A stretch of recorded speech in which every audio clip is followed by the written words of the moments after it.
Hello student, आज हम प्रारंभ करेंगे भारतीय संविधान के अंतर्गत भाग 4 में स्थित नीति निदेशक तत्वों की बात करेंगे। तो सबसे पहले जो कंपटीशन के दृष्टिकोण से पूछा जाता है कि भारतीय संविधान के किस भाग में नीति निदेशक या नीति निर्देशक तत्वों का वर्णन किया गया है। राज्य के नीति निर्देशक तत्व भी इसे कहते हैं, उसका वर्णन किया गया है। तो अब आप जानते रहिए कि संविधान के भाग 4 में अनुच्छेद 36 से लेकर 51 तक नीति निदेशक तत्वों का वर्णन किया गया है। ये भी पूछा जाता है कि नीति निदेशक जो तत्व हैं वह किस देश के संविधान से लिए गए हैं। तो इसको भी आप याद रखिएगा कि नीति निदेशक तत्व जो है वो आयरलैंड के संविधान से लिया गया है। ठीक, ये दो बातें इम्पॉर्टेंट हैं, इसको याद रखिएगा। अब एक एक अनुच्छेद में क्या महत्वपूर्ण चीज़ें हैं उसका वर्णन हम विस्तार से करेंगे। क्या क्या है, तो आपको ये पता है कि अनुच्छेद 36 से लेकर 51 तक नीति निर्देशक तत्वों का वर्णन किया गया है। अब एक एक अनुच्छेद की हम व्याख्या करेंगे। अनुच्छेद 36 में क्या है, तो अनुच्छेद 36 में नीति निर्देशक तत्वों के बारे में बताया गया है, उसकी परिभाषा की गई है। राज्य क्या है, राज्य से क्या तात्पर्य है, उसकी परिभाषा, उसको जो है विस्तृत रूप में बताया गया है अनुच्छेद 36 में। फिर उसके बाद अनुच्छेद 37 में क्या है, तो अनुच्छेद 37 में जो है ये कहा गया है कि नीति निर्देशक तत्वों में जो बातें कही गई हैं वो न्यायालय द्वारा परिवर्तनीय नहीं है। अर्थात नीति निर्देशक तत्वों में जितने भी विषयों का, जितनी भी चीज़ों का उल्लेख किया गया है वो न्यायालय द्वारा परिवर्तनीय नहीं है। ये हमें अनुच्छेद 37 में बताया गया है। अनुच्छेद 38 क्या है, आर्टिकल 38, अनुच्छेद 38 क्या है, तो अनुच्छेद 38 में राज्य लोक कल्याण की अभिवृद्धि के लिए या लोक कल्याणकारी राज्य की स्थापना के लिए सामाजिक व्यवस्था बनाएगा। एक लोक कल्याणकारी राज्य की स्थापना के लिए सामाजिक व्यवस्था बनाने की बात कही गई है अनुच्छेद 38 में नीति निर्देशक तत्वों के अंतर्गत। अनुच्छेद 39 में क्या है, तो अनुच्छेद 39 में है कि राज्य द्वारा कुछ अनुकरणीय नीति है, राज्य द्वारा कुछ अनुकरणीय नीति है, इसका वर्णन किया गया है इसमें। अनुच्छेद 39 का जो बाद में जोड़ा गया 42वें संविधान संशोधन 1976 के द्वारा, अनुच्छेद 39 क्या है, समान न्याय एवं निःशुल्क विधिक सहायता से संबंधित है। समान न्याय और निःशुल्क विधिक सहायता से संबंधित है, वो अनुच्छेद 39 क में है। ये इम्पोर्टेंट है, ये पूछा भी गया है। उसके बाद अनुच्छेद 40 क्या है, अनुच्छेद 40 जो है वो ग्राम पंचायतों के संगठन से है, जिसे बाद में जो है 73वां संविधान संशोधन के द्वारा जो है संवैधानिक दर्जा प्रदान किया गया है 1992 में विधेयक लाकर।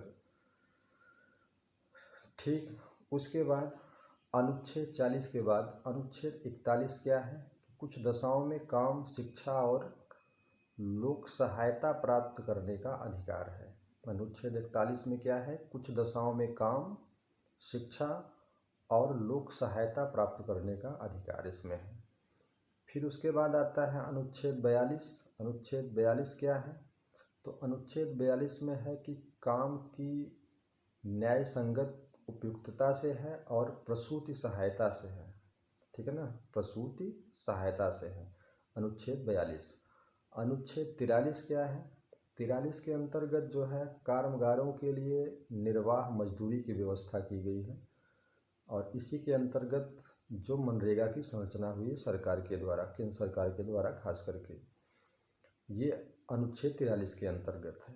अनुच्छेद 44 क्या है, तो अनुच्छेद 44 में जो है वो खास करके यूसीसी से संबंधित है, जिसे कहते हैं यूनिफॉर्म सिविल कोड, या कहते हैं कि समान आचार संहिता से है। यूसीसी नागरिकों के लिए समान सिविल संहिता से है, समान सिविल संहिता से है वो यूसीसी। ठीक। अनुच्छेद 45 क्या है? अनुच्छेद 45 के अंदर प्रारंभिक शिशु देखभाल जो 6 आयु वर्ष तक के और उनकी शिक्षा व्यवस्था से है, अनुच्छेद 45 के अंतर्गत, जिसे बाद में सरकार द्वारा कानून बनाया गया और संविधान के 86वें संविधान संशोधन 2002 में इस पर कानून बना दिया गया। ठीक। इसके बाद अनुच्छेद 46 क्या है? तो अनुच्छेद 46 है कि समाज के कमज़ोर वर्गों के लिए और अनुसूचित जातियों और जनजातियों की शिक्षा व्यवस्था के लिए, समाज के कमज़ोर वर्ग और अनुसूचित जातियों और अनुसूचित जनजातियों की शिक्षा व्यवस्था के लिए है अनुच्छेद 46। अनुच्छेद 47 क्या है? अनुच्छेद 47 जो है वो पोषाहार जीवन स्तर को ऊंचा उठाना या स्वास्थ्य को ऊंचा उठाना, पोषाहार व्यक्ति के जीवन स्तर को और उसके स्वास्थ्य के स्तर को कैसे हम उन्नत बनाएं, ऊंचा उठाएं। ठीक। अनुच्छेद 47 के बाद फिर अनुच्छेद 48 क्या है? तो अनुच्छेद 48 जो है वो कृषि एवं पशुपालन से, ये भी वेरी मोस्ट इम्पॉर्टेंट बिंदु है और ये कई बार पूछा भी गया है। अनुच्छेद 48 अनुच्छेद यानी कि आर्टिकल 48 जो है वो कृषि और पशुपालन से संबंधित है।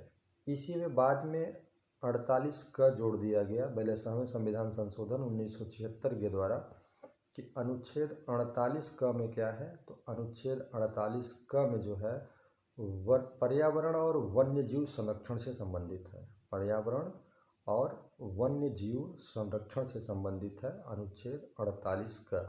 ये बहुत ही महत्वपूर्ण बिंदु है, इसको जरूर याद रखिएगा। ठीक। क्योंकि वैश्विक स्तर पर जो है पर्यावरण एक ज्वलंत मुद्दा है, इसलिए इसको ध्यान में रखिएगा। अनुच्छेद 48 के बाद अनुच्छेद 49 में क्या है? तो अनुच्छेद 49 में है कि राष्ट्रीय महत्व के स्मारकों और वस्तुओं के संरक्षण से है, राष्ट्रीय महत्व के जो स्मारक हैं, जो वस्तुएं हैं, उनके संरक्षण से संबंधित है अनुच्छेद 49। अनुच्छेद 49 के बाद फिर अनुच्छेद 50। अनुच्छेद 50 क्या है? तो अनुच्छेद 50 जो है वो कार्यपालिका से न्यायपालिका को पृथक करता है। कार्यपालिका का जो कार्य है, जो अधिकार है, और जो न्यायपालिका का, कार्यपालिका से न्यायपालिका का पृथक्करण करता है ये अनुच्छेद 50। अनुच्छेद 51 क्या है? तो अनुच्छेद 51 जो है वो अंतर्राष्ट्रीय शांति एवं सुरक्षा की अभिवृद्धि करता है, अंतर्राष्ट्रीय शांति एवं सुरक्षा की अभिवृद्धि करता है। बाद में इसी अनुच्छेद 51 में आर्टिकल 51 में एक 51A जोड़ा गया, अनुच्छेद 51 का, जिसमें मूल कर्तव्यों को जोड़ा गया। ये पूछा जाता है कि कहाँ है, कब जोड़ा गया? तो ये ध्यान रखिएगा कि मूल कर्तव्यों को 42वें संविधान संशोधन 1976 में जोड़ा गया। ये भी पूछा जाता है कि मूल कर्तव्य किस देश के संविधान से प्रेरित है या किस देश के संविधान से लिया गया है। तो ये भी याद रखिएगा कि मूल कर्तव्य जो है वो रूस के संविधान से लिया गया है, सोवियत संघ यानी रूस के संविधान से उसको लिया गया है। कब लिया गया है? तो 42वें संविधान संशोधन 1976 में। तो जिस समय लिया गया था उस समय कुल मुख्य रूप से 10 मूल कर्तव्य थे, लेकिन वर्तमान में 11 मूल कर्तव्य हैं।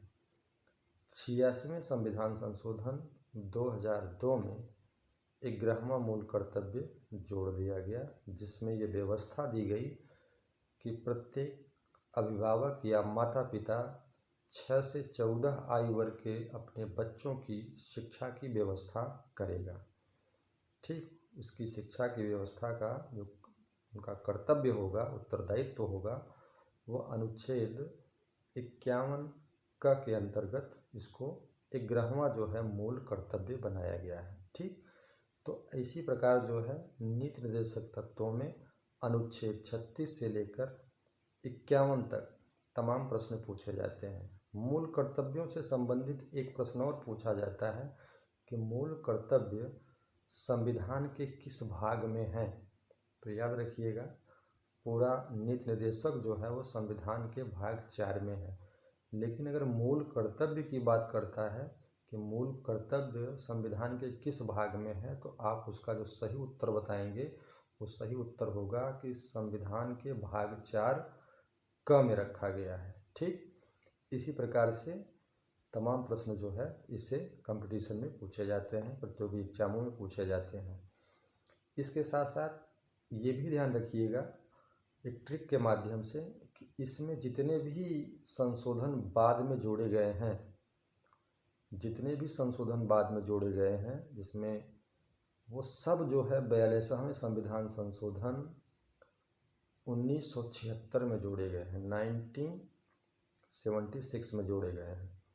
जो केवल 11वां मूल कर्तव्य है जो 51 के अंतर्गत है, वो केवल 86वें संविधान संशोधन 2002 के द्वारा जोड़ा गया है। ठीक, ऐसे ही हम बीच बीच में आपके लिए जो है प्रतियोगिता के दृष्टिकोण से, कंपटीशन के दृष्टिकोण से विभिन्न टॉपिकों पर, संविधान के विभिन्न मुद्दों पर, इतिहास के विभिन्न मुद्दों पर चर्चा करते रहेंगे। निश्चित है अगर आप हमारे इस लेक्चर को वीडियो में देखेंगे तो उससे आपको लाभ होगा, और आने वाले समय में हम प्रश्नोत्तरी की श्रृंखला के माध्यम से भी आपको विभिन्न कंपटीशन में आए हुए प्रश्नों को हल कराएंगे, जिससे आपको लाभ मिलेगा। धन्यवाद।